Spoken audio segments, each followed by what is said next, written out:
podcast where we talk to smart people, but not necessarily done by smart people? That is an awesome question. This one goes down probably on one of my top 5. Hey, I like nutrition. I like to eat food. This is the coolest thing ever. We're going to do this forever. I wish I paid more attention in that class. You know, I'm going to be honest, I don't understand that. As a man, I don't get it. Welcome to smartpeoplepodcast.com. Hey everyone out there, welcome to another episode of Smart People Podcast, conversations that satisfy your curious mind. I'm Chris Stemp. And I'm John Rojas. Hope that everybody's doing well out there, getting ready to round out the year. We have the last episode of 2013 coming to you right now. Thanks for listening wherever you might join, wherever you might be hearing us, probably your car, perhaps a walk. Whoever knows, that's the glory of podcasting. So anyways, we're going to dive in. Not much to tell you here, I don't think, John. You don't have anything special to say right now, do you? I have nothing special to say right now. Merry Christmas. Check out our new mobile site that John just fixed. Happy holidays. Yeah, if you're looking at the site on your phone, just go to smartpeoplepodcast.com. You can see the new layout for our mobile design. It's actually pretty cool. Looks pretty sweet. Yeah, it looks nice, and you can still get to the Amazon banner there as well. It's at the very bottom of the page on the mobile website. Anyway, so let's dive into it. This week we talk with Maddy Dychtwald.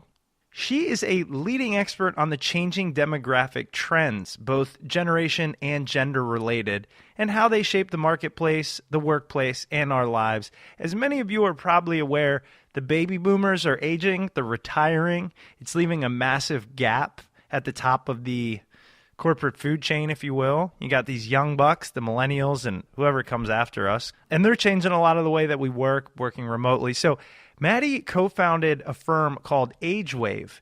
And basically, AgeWave does a lot of research around this topic.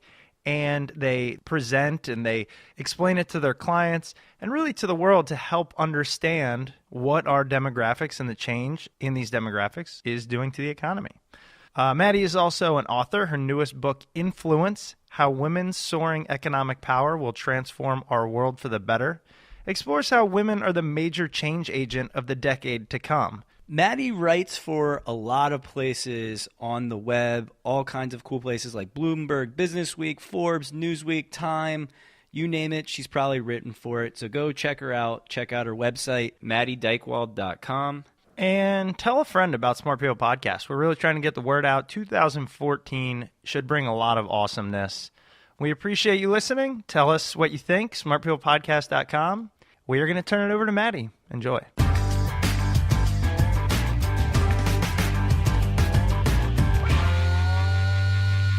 Thank you again so much for being on the show. Really appreciate it.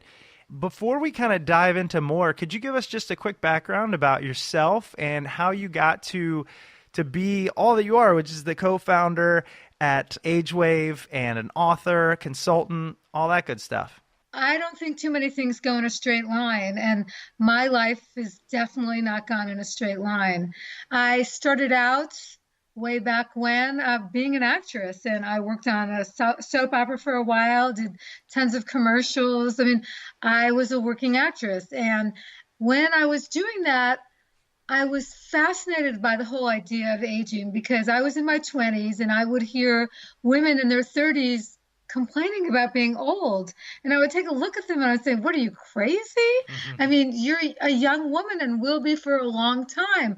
But they were so uncomfortable with it that I got curious. And through the process of life, I met my husband, Ken, who was involved with really old people. I mean, people who were in their 70s, 80s. I mean, people who were elderly. And we started just talking and thinking together, and we began to realize was that there was this misperception what aging really was, and when it affected you, and how it affected you, and that there was this feeling at the time, and this was way back when in the 1980s, like 1986, we began to realize that most people thought of 50 as being over the hill.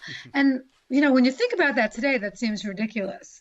But that's what people were thinking. And what we decided that we were going to do is we were going to change that image of aging, that we were going to make it hopefully kind of a little bit cooler to be older, to be over 50 and maybe even just kind of redefine the landscape of what is aging and what it can be. From a health standpoint, from a productivity standpoint, from an aspirational standpoint. That's kind of how I got into it. No, that's really great. I appreciate that. And so many thoughts and questions came out of just that brief statement. The first one being the idea that 50 is over the hill, I think is completely dependent on how old you are. Because of course. I remember when I was 15 even, I really remember this like this yesterday. I was going, man, at 30, you're just an adult. You might have a family. Like, you're just old and you're responsible and boring. And now I'm 30. Yeah, and responsible is a big part of what that's about. I mean, I have kids who are in their early 20s, and that whole responsibility thing, it feels like sort of a noose that the more you tighten it, the worse life becomes. Yeah, actually, there might be a little bit of truth to that. But, I know. No comment. Yeah. One thing I was wondering, I actually saw some kids, younger kids, maybe 10, 11, get off the bus right outside my house today. And I realized I don't feel that far removed. I mean, granted, I don't feel like I'm 11, but how old are you? I'm 30. But do you notice in your studies on aging that people ever truly feel like an adult, or is it just you always think that, once I'm there, I'll feel like an adult. Once I'm there, I'll feel mature. Because I still don't really feel that. I really think that some of that is a very individual thing. My mom, for instance, and I don't necessarily think this is such a great thing. She's 84 years old, and she feels like she's a teenager. I love that. It's weird, right? No, it's great. I hope I feel like it. Well, but there's two sides to that. I mean, yeah, on one hand, it's not that she feels so healthy and vital and energetic. It's more like she just feels sort of like arrested development a little bit. And don't ever tell her I said this. Let's hope she doesn't listen. I'm sure she won't want to listen to this. But, there is a little bit of that goes on in it. I know I'm older than you are, and I do feel very responsible. It was and the turning point, the trigger for that was really having kids. Yeah. Once you have kids, whether you're 18 or, 80 years old by in vitro something or other, I think that having kids makes you view the world a little bit more in a more responsible manner. You want to make the world, as corny as it sounds, a little bit of a safer, more secure, happier place for your kids. And you want to provide for them something that's special. And I think that's when that responsibility thing hit me anyway. Sure. No, I can completely understand my mother. that. No, I really can't understand that. And that was just something I thought about. I want to kind of dive into, because I know with Age Wave, you guys do a lot of things studying population aging and its implications on our world. Is that a good kind of brief overview? Kind of, yeah. We mostly work with businesses. And we do a lot of consulting, a lot of research, as you said. And then we go out there and, Ken and I in particular, but other people on our staff also, we do keynote presentations to corporate audiences, at association meetings. And if there's a conference for, let's say, either an association or for a big company. I know one of you work for Deloitte. We've done work for them. I mean, we go in there and we do these sort of infotainment presentations to get people excited about what the work we do and how the world is changing because of this aging demographic. And we also, Ken and I both write books as well. We kind of cover the gamut, but Age Wave itself is very focused on the aging of the population and what it means for business. How it's going to change the world, what kind of products and services are going to be needed, and how the general consumer is going to transform himself. I would also say, so that you don't feel because you're 30 that we're not talking about you, we also talk about the different generations and how they're different from each other, how they influence each other. That's actually something I'm extremely interested in, so let's talk about it. Could you briefly kind of let me know, say maybe the past 3 or 4 generations, what you guys have discovered are different? We all hear these things. I'm particularly sensitive to the whole millennial stigma, if you will, much of it which I believe is true. Don't get me wrong. But I'm interested to hear from an expert like you, if you could give us that kind of quick presentation about generational differences. Yeah, and you can do that.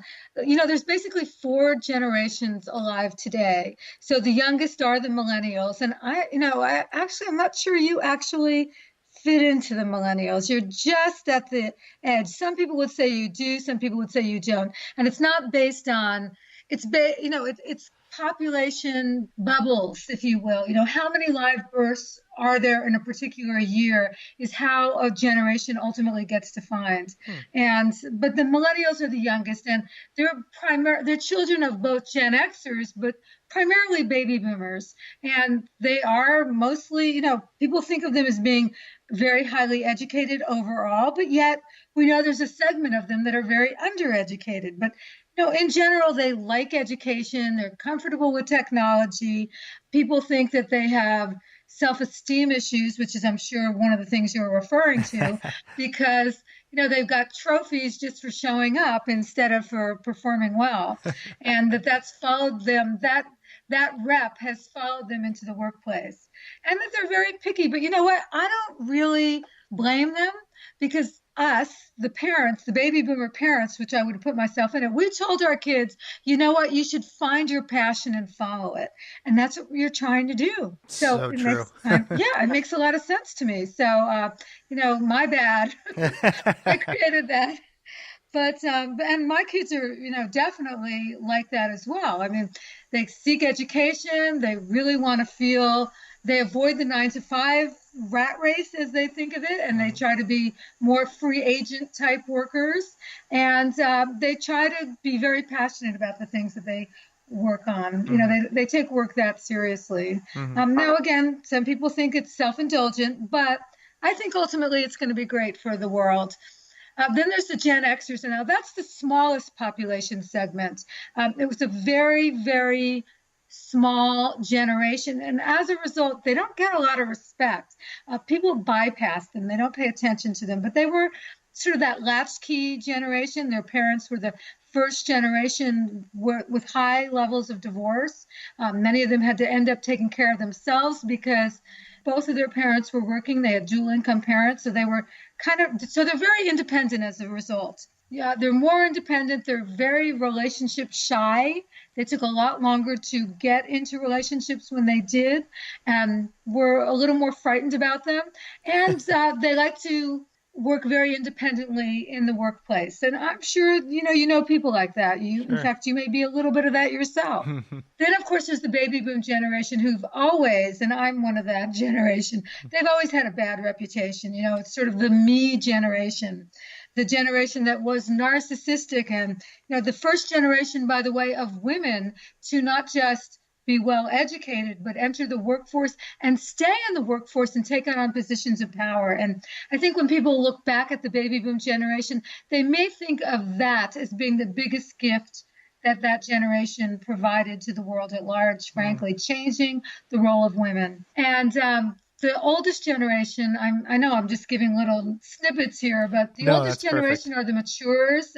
It's actually several generations, but because they're so much older, they're kind of dying off and we kind of combine them. But they're the pre-World War II generation. And, many of them grew up in the Depression.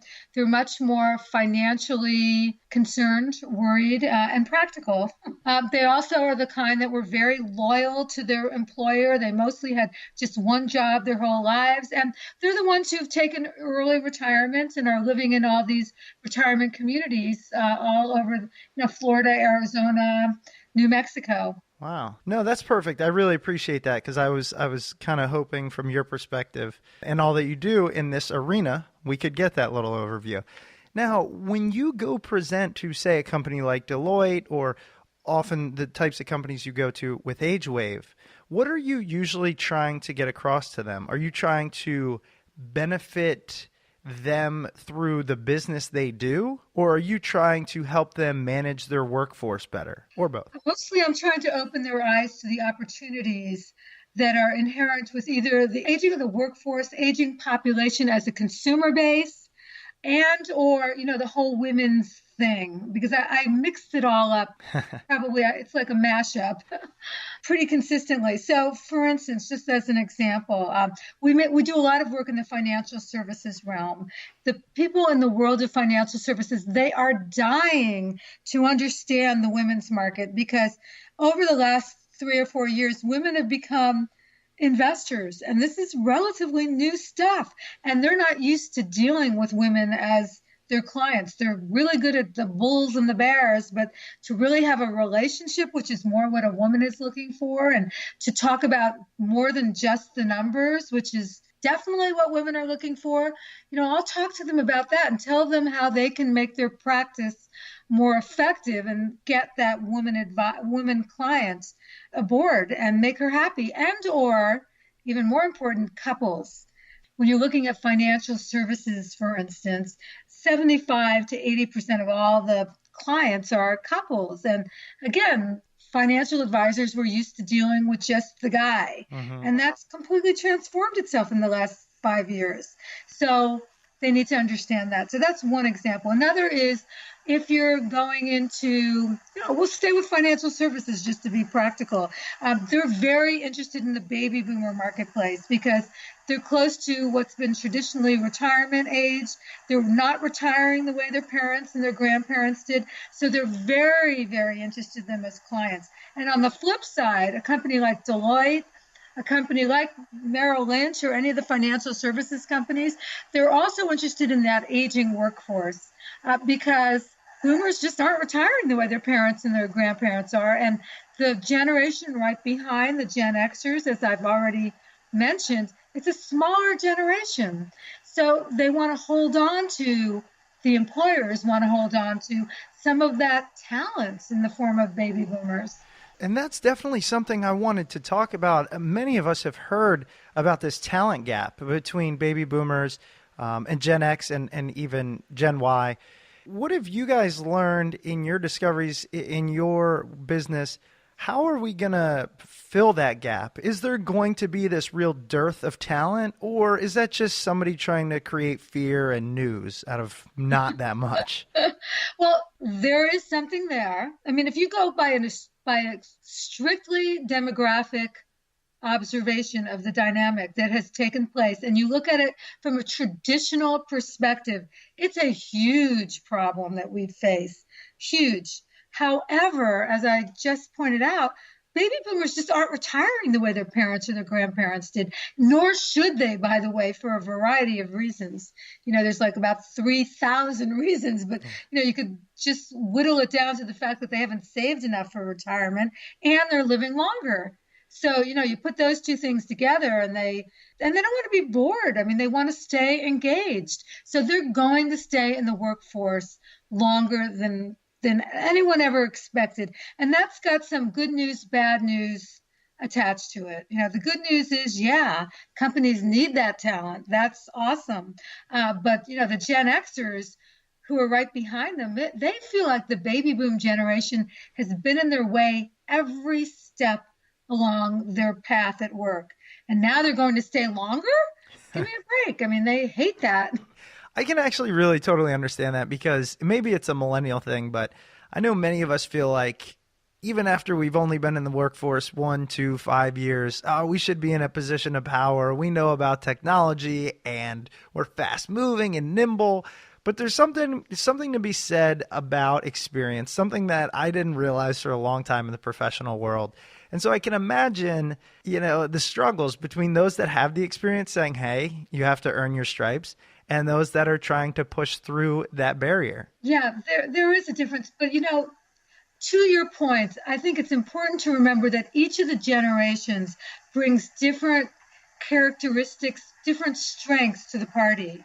And if we can find good ways for older workers and younger workers to mentor each other so that a younger person, for instance, can help an older worker get more tech savvy, maybe feel a little more flexible about things.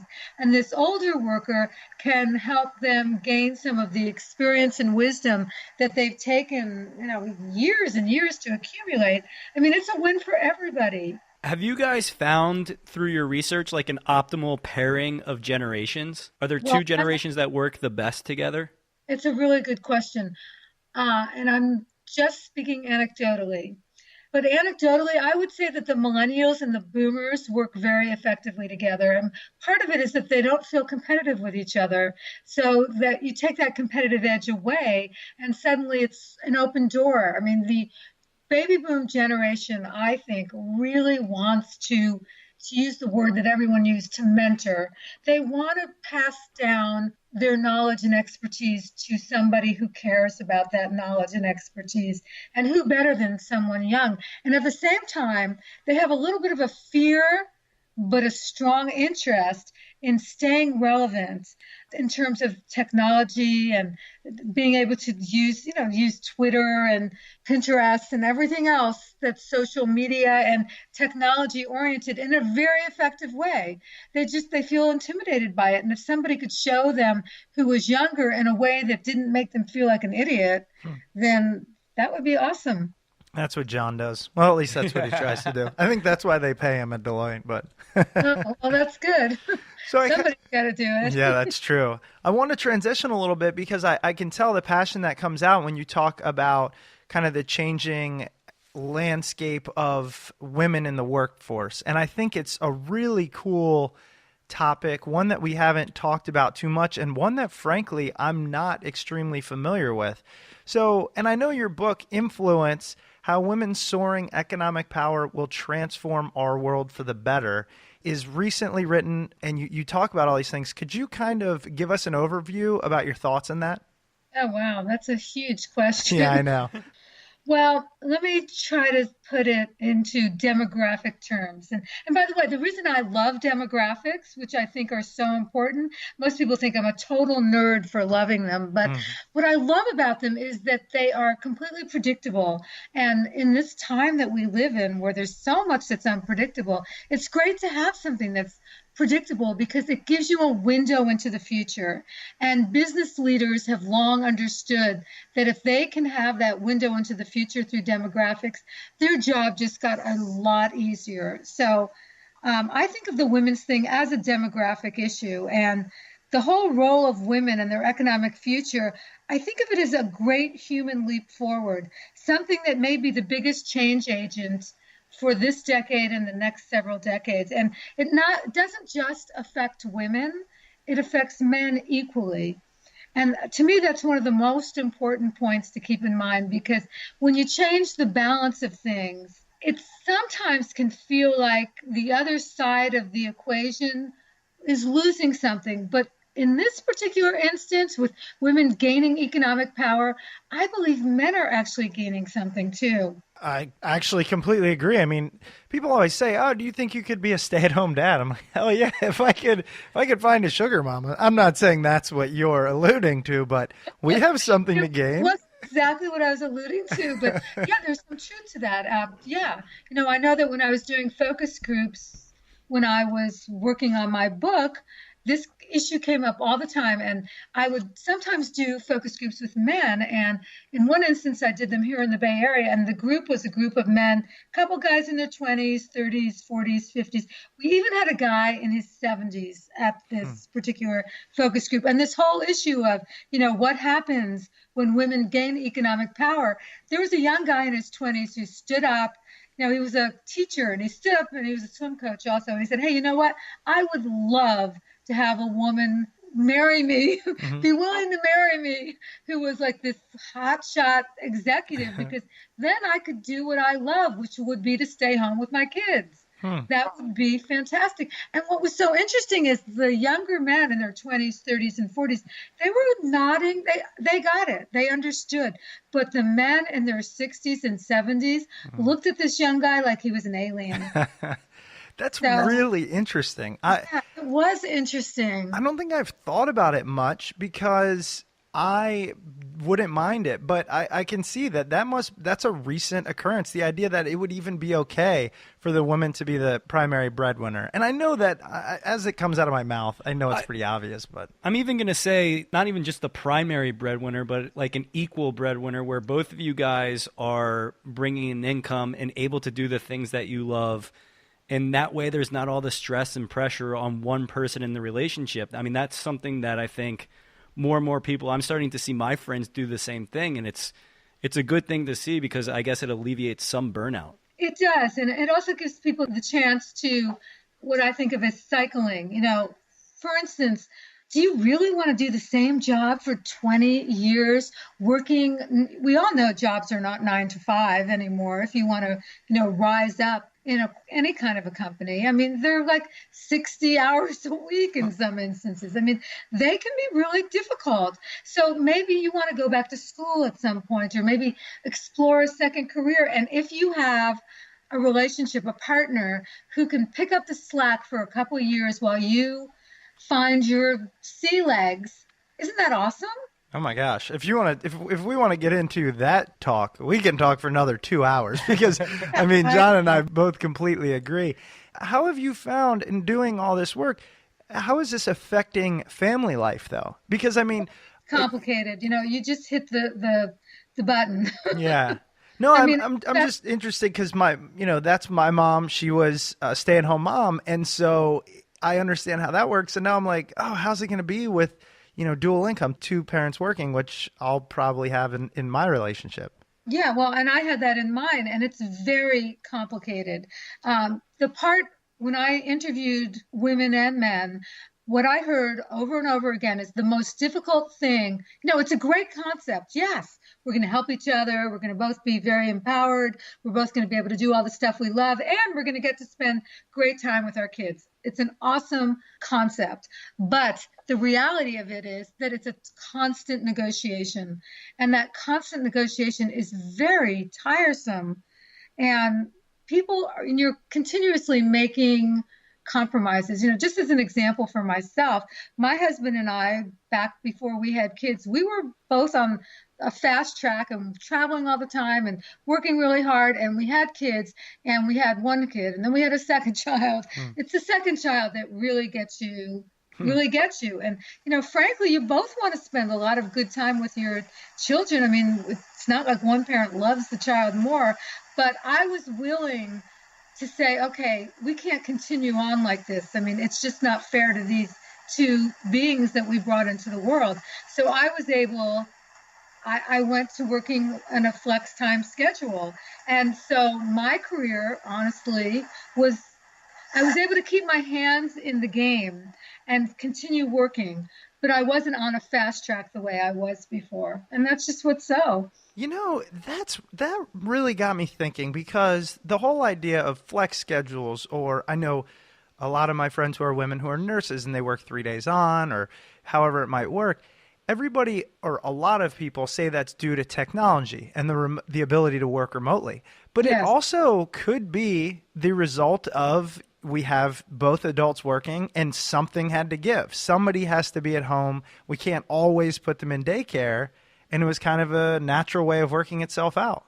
Yeah, and it was a lucky convergence of technology with sociology. Yes, you're 100% right. You should be interviewing yourself. No, that's why I like these conversations, though. They bring out these thoughts that hopefully other people are sitting in their car or wherever they are right now going, that's a good point.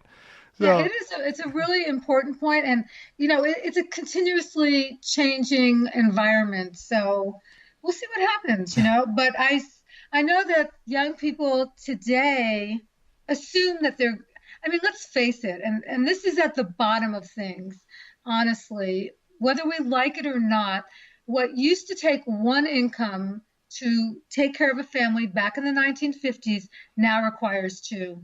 And that's the sad truth of it. So it's not good news, honestly. I mean, I wish I could say that's just statistics. I mean, unfortunately, that's the truth. I mean, when they talk about the shrinking middle class, that's what they're talking about. Right. It hits all of us, and we don't even understand it because we're so in the forest, we don't see the trees. But the good part of it is that it does give everybody the chance to develop their natural talents. So, for instance, if you're married, I'll just take my husband as an example. He was an awesome sales guy. I mean, amazing. He was able to develop that sales skill. I am a great writer. I was able to really develop that. I mean, if I didn't have that opportunity to do that, it would be a shame. Mm-hmm. No, I completely can see where you're coming from. As we were talking about this, and I was thinking about your book, women going into the workforce and really holding a lot of positions of power, some of the most prevalent business minds. I mean, I think of Ariana Huffington and kind of what she's done for the news medium in general. Or, she's amazing. Yeah, and what I'm thinking is, and perhaps I'm stereotyping, but it can happen. Nothing good ever comes after making that kind of comment. Well, I really think this is true. And so I'm just saying this, and then I want you to take it from here. But do you find that women are better at the relationship aspects of work? So if it's selling, they're more relationship oriented. Or if it's going in and providing services, they focus on the relationship that's built between the client. And if so, how has that benefited or been a detriment to the corporate America? Okay, so you are stereotyping. Okay, good. That's what I was, just what I thought. But that's okay, because it's a stereotype that everybody has embraced. So I think that if you go back 10 years, that was 100% true. And it's still true to a great extent. However, the good news is that women have shared the wealth. They've used these talents and skills, their relationship skills, their interest in collaboration, their ability to listen very effectively. I mean, all the things that we applaud women employees for. Men have seen, the smart guys have seen, that really works well. Maybe I'll try that. They have embraced that. I mean, you really see that in the world of sales, for instance. A smart, savvy sales guy, whether he's been selling financial services, insurance, technology, whatever, it doesn't really matter. They're intuitively asking these questions and being collaborative and, really trying to build a relationship. It's just in their instinct. But if you go down a level and you look at a guy who's used to doing transactions, but he sees one of his colleagues who's a woman, just killing it by having this kind of relationship going on with her clients or customers, he's going to learn pretty quickly. Or else he's going to get fired. Yeah, exactly. Else he will no longer be there. And, the smart ones, the savvy ones, they get it. And now it's becoming, at this point, institutionalized. I mean, companies recognize, relationship. I mean, at least they talk the game. I don't know if they actually do it, but they do talk the game. Yeah, we've actually heard that a lot as we talk to executives and consultants and everything on the podcast. There's been a very common theme of relationship-based and help people first and provide value. So whether it be just talking the talk or actually walking it, I think it's a step in the right direction. It definitely is. And it's, it's good news for the world of business. And it's also really good news for men. And, I would say at the same time that if you were to go back, and I interviewed some experts on men about this, and it was so interesting to me. They were saying, what women gained by entering the workforce back in the 80s, they learned to behave more like men. Like it or not, they did. I mean, some of them were very good at it and some were not, but they gained that skill set. Now men are gaining the skill set that help women succeed in the workplace. I like that. Oh, that's a great way of putting it. Well, I know we've gone a little bit over on time, but I find this stuff fascinating and we haven't covered it much. So I'm really thankful you could be on the show. Again, your book, Influence, How Women's Soaring Economic Power Will Transform Our World for the Better, is just a fantastic read. If people are interested in this topic, it's a must read. Where else can our listeners go to learn about what you do and find out about upcoming works you might have coming out? I'm just beginning work on a new book called New Beginnings. And it's about, it will be when it comes out, which don't hold your breath, but it will be coming out probably in about a year and a half, but it's really about how people want to keep reinventing themselves, no matter if you're 30 or 75. I mean, you want to go back to school. You don't want to be in one job your whole life. I mean, that's the whole idea, that people do want to be many things in their lives, and living a longer life allows you the freedom to do that. So it's going to be exploring that whole thing. So look for that. And then, of course, you can go to my website. I tweet all the time, Maddy Dychtwald. So, Maddy space Dychtwald, or how, it's pretty simple and straightforward. And there's also the Age Wave website too. So those are a couple good places. Perfect. And we'll definitely link to all that on your blog post at smartpeoplepodcast.com. Perfect. Thank you. Maddy, thank you so much for being on the show. I actually really am looking forward to that next book because I'm already about 4 careers into my life. So I completely understand that and would love to hear your advice on that. So best of luck with that and with Age Wave. And again, we really appreciate it. Well, thank you. It's been fun. All right. Have a good night. You too. All Take right. care. Bye-bye. Thank you, Maddy. Bye. Bye.